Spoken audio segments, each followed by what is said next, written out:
Dear learners, Assalamu alaikum to all. Welcome to the online class of Gopinathpur Allad Shah Alam Degree College, Koshba, Brahmanbaria.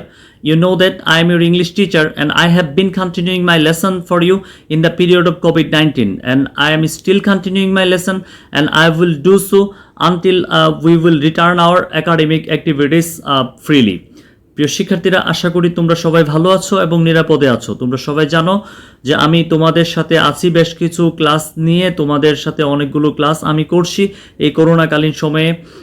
যেহেতু আমরা আমাদের স্বাভাবিক academic অ্যাক্টিভিটিসে আমরা ফিরতে পারছি না, সো অনলাইন ক্লাসে আমাদের একমাত্র ভরসা, যাতে করে আমাদের একাডেমিক অ্যাক্টিভিটিসগুলো আমরা চালিয়ে নিতে পারি।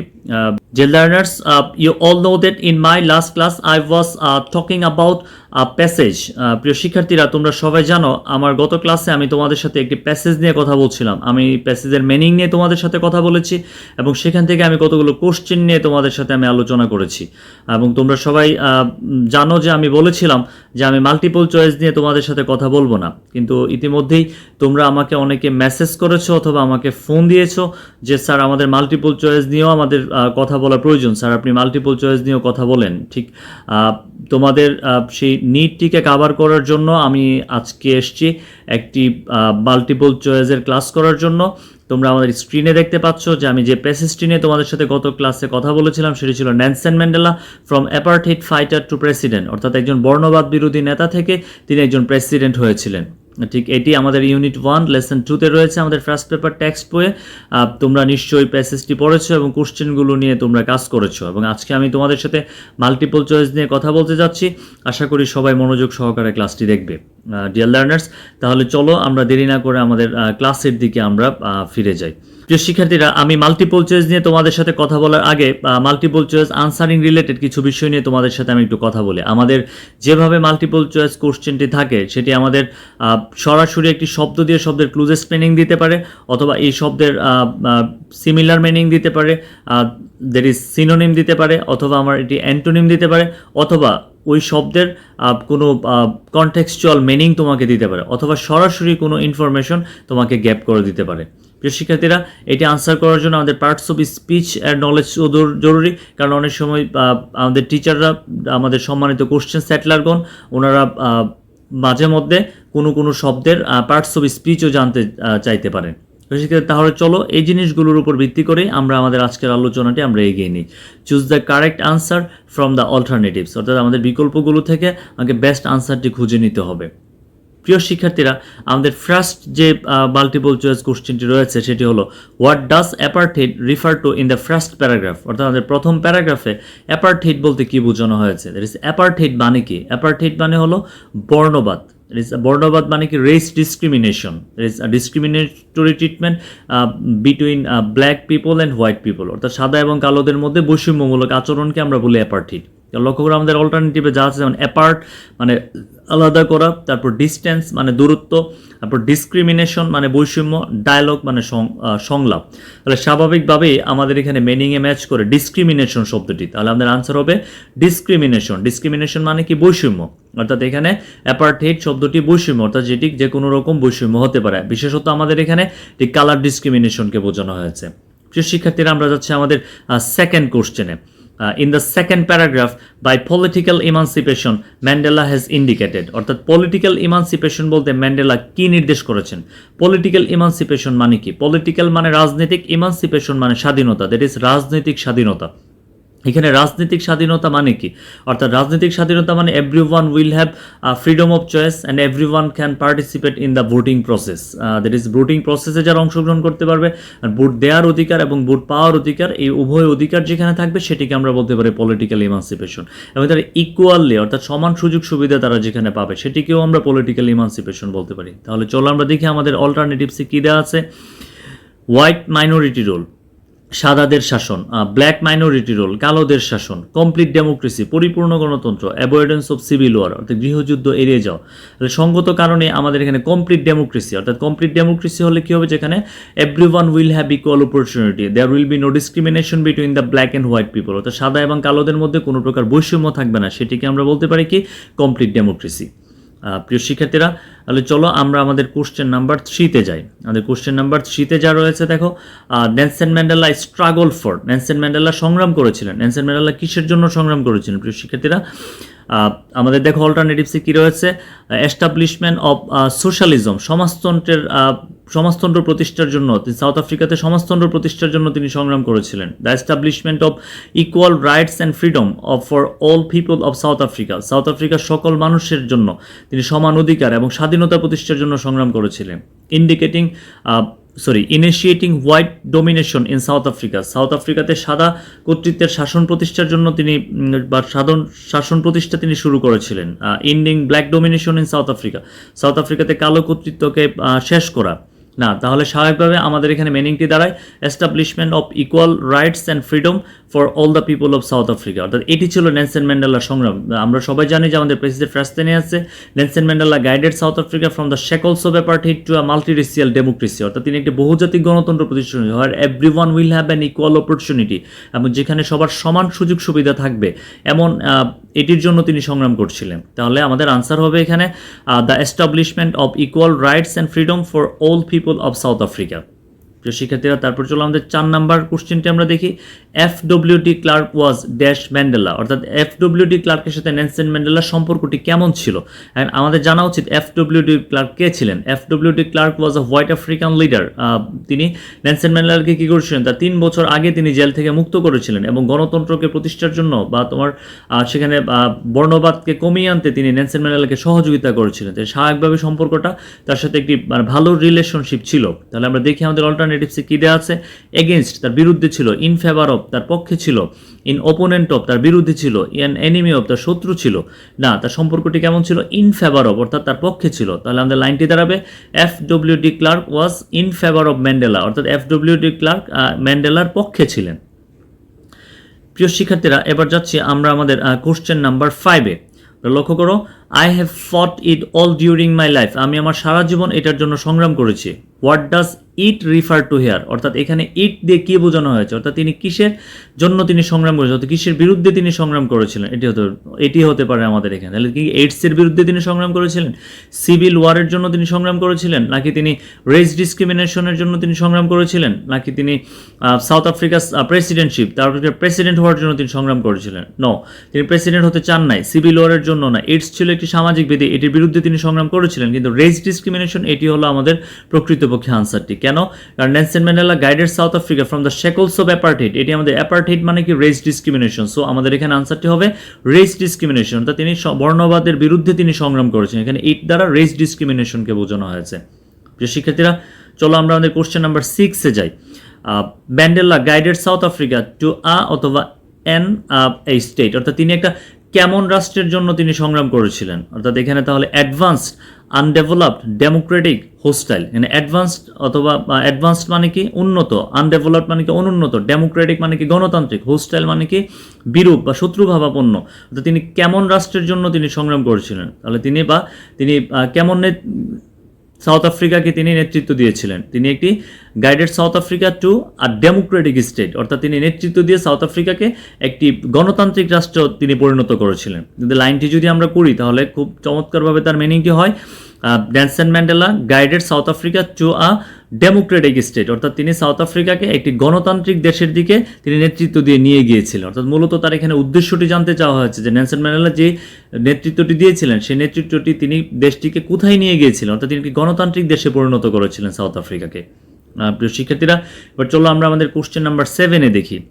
The word icon in the text mean, অর্থাৎ এই টেক্সটে আইকন বলতে কি বোঝানো হয়েছে। আইকন মানে কি প্রতিমা। শিক্ষার্থীরা, এখানে প্রতিমা বলতে অর্থাৎ তিনি আইকনিক পার্সন, তিনি ছিলেন একজন প্রতিমাতুল্য একজন মানুষ, অর্থাৎ যারা সবাই তাকে অনুসরণ করতেন। এখানে যে অর্থ মিনিংগুলো রয়েছে বা যে শব্দগুলো রয়েছে, পোর্ট্রেট অর্থ মানে প্রতিচ্ছবি, তারপর ইমেজ অর্থ ছবি, তারপর সিম্বল অর্থ প্রতীক, তারপর আইডল মানে কি যাকে অনুসরণীয় ব্যক্তিত্ব, যাকে আমরা একজন প্রতিমাতুল্য ব্যক্তি হিসেবে আমরা মনে করি, তাকে আমরা বলি আইডল। শিক্ষার্থীরা, আমাদের সাথে এখানে আইডলটি আনসার হওয়া উচিত, অবশ্যই এটি আইডল আনসার, যদিও অন্যগুলো কাছাকাছি যায়, কিন্তু আমি আইডল দিয়ে আমি আনসারটি করব। তাহলে এখানে আইকন বলতে কি বোঝানো হয়েছে? আইডল, অর্থাৎ যাকে মানুষজন অনুসরণ করতেন, অর্থাৎ তিনি সারা পৃথিবীতে তিনি একজন প্রতিমাতুল্য ব্যক্তি ছিলেন, সারা পৃথিবীর মানুষ তাকে অনুসরণ করত।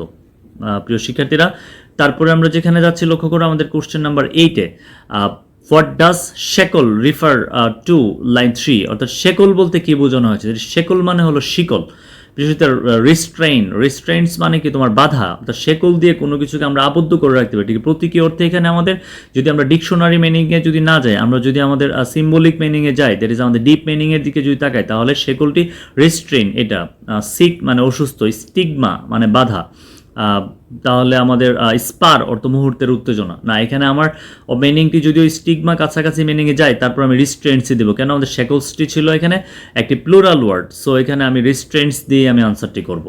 প্রিয় শিক্ষার্থীরা, তারপর লক্ষ্য করো আমাদের হচ্ছে race discrimination refers to, that is race discrimination বলতে কি বোঝানো হয়েছে? রেস ডিসক্রিমিনেশন মানে কি? বর্ণবাদ। এটি আমাদের সরাসরি একটি আমাদের মিনিংয়ের দিকে যায়। তোমরা লক্ষ্য করো এখানে difference on the basis of cast, Creed and colour, অর্থাৎ জাতি, বর্ণ এবং গোত্রের মধ্যে যে পার্থক্য সেটিকে বলা হয়েছে। তারপর competition among the members of race, অর্থাৎ একটি জাতির বিভিন্ন সদস্যদের মধ্যে প্রতিযোগিতা। তারপর ডিমোরালাইজেশন অফ পিপল, মানুষের নৈতিক অধপতন। তারপর ডোমিনেশন অফ আদার, অন্যের কর্তৃত্ব। না, এটি সরাসরি রেস ডিসক্রিমিনেশন বলতে আমাদের বোঝানো হয় কি difference on the basis of cast, Creed and colour, ঠিক জাতি, বর্ণ এবং গোত্রের মধ্যে যে ডিফারেন্সটি সেটিকে আমরা বলি কি রেস ডিসক্রিমিনেশন। প্রিয় শিক্ষার্থীরা, আমরা এখন যাচ্ছি আমাদের 10 নম্বর কোশ্চেনে। দ্য ওয়ার্ড ম্যানিফেস্টেশন বলতে কি বোঝানো হয়েছে? প্রিয় শিক্ষার্থীরা, ম্যানিফেস্টেশন মানে কি? প্রদর্শন, দ্যাট ইজ প্রেজেন্টেশন অর্থ প্রদর্শন বা উপস্থাপন, রাইট অর্থ সঠিক, চেঞ্জ পরিবর্তন, সাইন অর্থ চিহ্ন।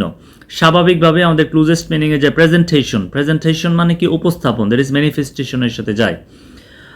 প্রিয় শিক্ষার্থীরা, তোমরা লক্ষ্য করো এবার যাচ্ছে আমরা আমাদের question number 11। The word healing line 12 means, অর্থাৎ 12 নম্বর লাইনে হিয়েলিং বলতে কি বোঝানো হয়েছে? হিয়েলিং মানে কি? প্রশমিত করা, অর্থাৎ কোনো যন্ত্রণা বা কষ্ট দুঃখকে লাঘব করা। যে কিউরিং মানে কি? আরোগ্য লাভ করা, অসুখ থেকে আরোগ্য লাভ করা। হিটিং মানে কি? তাপ দেওয়া। তারপর সুথিং অর্থ প্রশমিত করা। তারপর এইলিং মানে অসুস্থ হওয়া। শিক্ষার্থীরা, আমাদের স্বাভাবিকভাবে এখানে মিনিংয়ের দিকে আমাদের সুথিং মানে প্রশমিত করা, এটি আমাদের ক্লোজেস্ট মিনিংয়ের দিকে যায়। তাহলে হিয়েলিং মানে কি? এখানে সুথিং মানে প্রশমিত করা। তোমরা বলতে পারো কিউরিং আনসার হবে না, না কিউরিং মানে হলো কোনো অসুখ বিসুখ থেকে আরোগ্য লাভ করা। এখানে হিয়েল মানে হচ্ছে কোনো দুঃখ, যন্ত্রণা বা কষ্ট লাঘব করা, এই কারণে আমাদের আনসার হবে সুথিং। প্রিয় শিক্ষার্থীরা, তারপর লক্ষ্য করো the word chasm line 13 refers to, অর্থাৎ খ্যাজম বলতে কি বোঝানো হয়েছে? খ্যাজম মানে কি? খ্যাজমের দুটি মিনিং হয়, একটি হলো কুসংস্কার, আরেকটি মানে হলো কি? সেপারেশন মানে আলাদা করে রাখা। এখানে ক্লেফট মানে হচ্ছে বিচ্ছিন্ন করে রাখা, টপ মানে উপরে, হেট্রেড মানে ঘৃণা, আর বর্ডার মানে হলো সীমানা। তোমাদের স্বাভাবিকভাবে মনে হতে পারে যে খ্যাজমের সাথে বর্ডার মিনিংয়ের দিক থেকে যায়। না, বর্ডার হলো দুটি দেশকে আলাদা করার জন্য যে সীমানা সেটিকে বলা হয় বর্ডার। তাহলে আমাদের আনসার হবে এখানে ক্লেফট। ক্লেফট মানে কি? তোমার একটি মানে বাধা বা প্রতিবন্ধকতা, অর্থাৎ দুজন একটা ফাটল তৈরি করা, সেটিকে আমরা বলি ক্লেফট। তাহলে আমাদের খ্যাজমের সিমিলার মিনিং অথবা আমাদের ক্লোজেস্ট মিনিং কি হবে? এখানে ক্লেফট। প্রিয় শিক্ষার্থীরা, তারপর আমাদের কোশ্চেন নাম্বার 13-এ লক্ষ্য করো। The word emancipation line 13 is, emancipation বলতে কি বোঝানো হয়েছে? ইমানসিপেশন মানে কি? স্বাধীনতা। লক্ষ্য করো পার্টিসিপেশন অংশগ্রহণ, এনকারেজমেন্ট, এখানে একটি টি এখানে গ্যাপ রয়েছে, এটা হবে এনকারেজমেন্ট। শিক্ষার্থীরা, তারপর লক্ষ্য করো এক্সপেকটেশন অর্থ প্রত্যাশা, লিবারেশন অর্থ স্বাধীনতা। তাহলে আমাদের স্বাভাবিকভাবে ইমানসিপেশনের ক্লোজেস্ট মিনিং হয় লিবারেশন, দ্যাট ইজ লিবারেশন মানে কি? স্বাধীনতা। প্রিয় শিক্ষার্থীরা, এখানে আমাদের আনসার হবে কি? লিবারেশন। প্রিয় শিক্ষার্থীরা, এবার আমরা যাচ্ছি আমাদের কোশ্চেন নাম্বার 14-এ। The word decade in the line 4 means, অর্থাৎ ডিকেড বলতে কি বোঝানো হয়েছে? আমরা জানি ডিকেড মিনস 10 ইয়ার্স। তাহলে স্বাভাবিকভাবে আমাদের অন্য কিছু না পড়েও আমরা আনসারটি করতে পারি আ পিরিয়ড অফ 10 ইয়ার্স, অর্থাৎ 10 বছরকে বোঝানো হয় এটি। আমরা এখানে 12 ইয়ারকে বোঝাবে না, 15 ইয়ারকে বোঝাবে না, আবার এখানে নান অফ দ্য অ্যাবাভ দেওয়া আছে না, এটা হবে না। আমাদের আনসার হবে আ পিরিয়ড অফ 10 ইয়ার্স, অর্থাৎ 10 বছরকে বলা হয় ডিকেড। প্রিয় শিক্ষার্থীরা, এবার আমরা যাচ্ছি আমাদের কোশ্চেন নাম্বার 15-এ। The word prominent in the line 15 means, that is 15 নম্বর লাইনে প্রমিনেন্ট বলতে কি বোঝানো হয়েছে? এখানে প্রমিনেন্ট মানে কি? প্রমিনেন্ট মানে হলো বিখ্যাত। প্রিয় শিক্ষার্থী, এটি স্বাভাবিকভাবে বা পরিচিত, যেটি খুব কমন। আমাদের স্বাভাবিকভাবে এখানে একটি মিনিং রয়েছে, সেটি হলো কমন। এটি কমন দিয়ে আমরা এখানে প্রমিনেন্টকে বোঝাতে পারতে, স্বাভাবিকভাবে আমি অন্য বিষয়গুলো এখানে আমি আর বলছি না। ডিয়ার লার্নার্স, তারপর লক্ষ্য করো এখানে কোশ্চেন নাম্বার 16 আমরা যাচ্ছি। 16 the phrase public figure means in the passage. এই প্যাসেজে পাবলিক ফিগার বলতে কি বোঝানো হয়েছে? পাবলিক ফিগার মানে কি? মানে যিনি সবার কাছে সমানভাবে জনপ্রিয়, অর্থাৎ একজন জনসম্মুখে পরিচিত একজন ব্যক্তিত্ব, তাকে বলি আমরা কি? মানে পাবলিক ফিগার। তাহলে লক্ষ্য করো, আর নটোরিয়াস পার্সন একজন কুখ্যাত ব্যক্তি না, অ্যান আননোন পার্সন একজন অপরিচিত ব্যক্তি না, এটিও হবে না। আর নটোরিয়াস ক্রিমিনাল একজন কুখ্যাত অপরাধী না, সেটিও হবে না। আ ওয়েল নোন পার্সন একজন বিখ্যাত ব্যক্তি বা একজন সুপরিচিত ব্যক্তি, হ্যাঁ, তাকে আমরা বলতে পারি পাবলিক ফিগার। শিক্ষার্থীরা, তাহলে এখানে আনসার হবে কি? A well known person.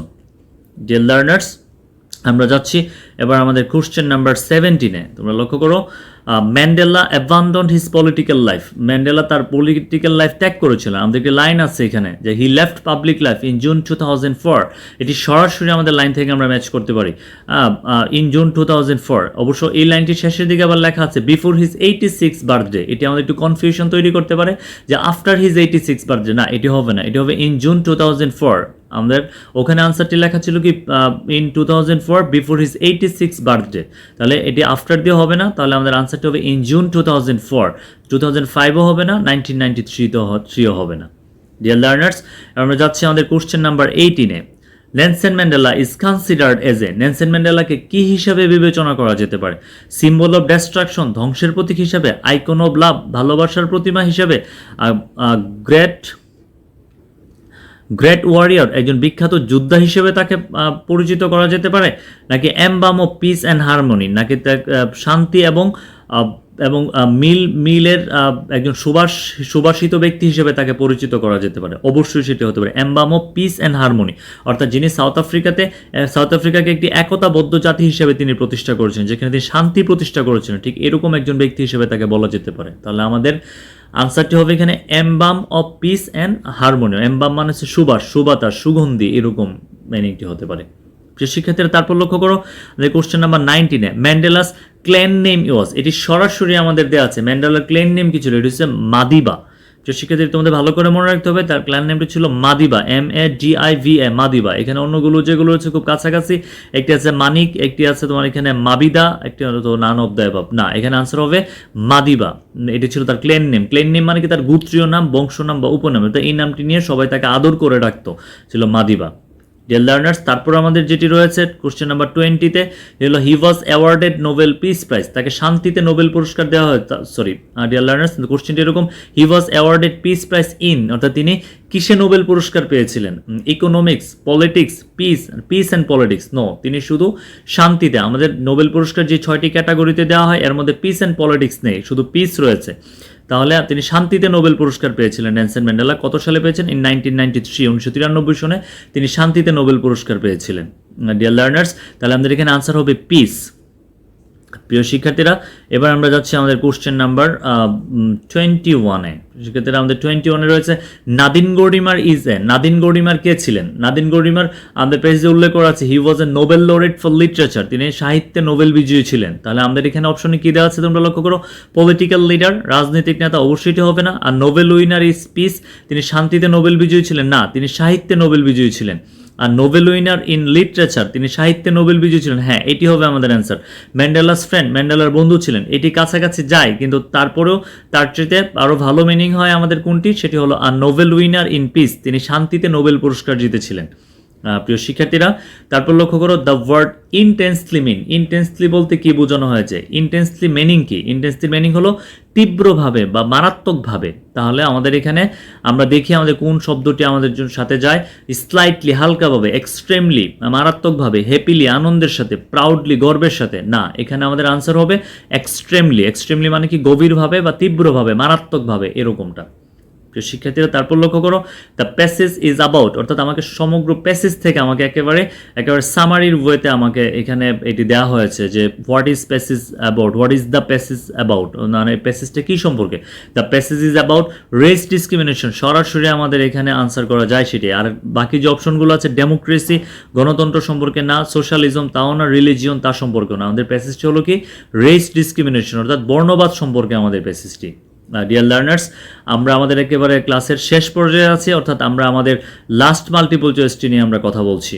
Dear learners, তাহলে লক্ষ্য করো, don't call me, I will call you. আমাকে ডেকো না, আমি তোমাদের ডাকবো। Who said this? কে এটি বলেছিলেন? Nelson Mandela, Nadine Gordimer, FW de Klerk, তারপর নান অফ দ্য অ্যাবাভ। কে বলেছিলেন? এটি অবশ্যই নেলসন ম্যান্ডেলা বলেছিলেন যে don't call me, I will kill you. এটি তিনি কখন বলেছিলেন?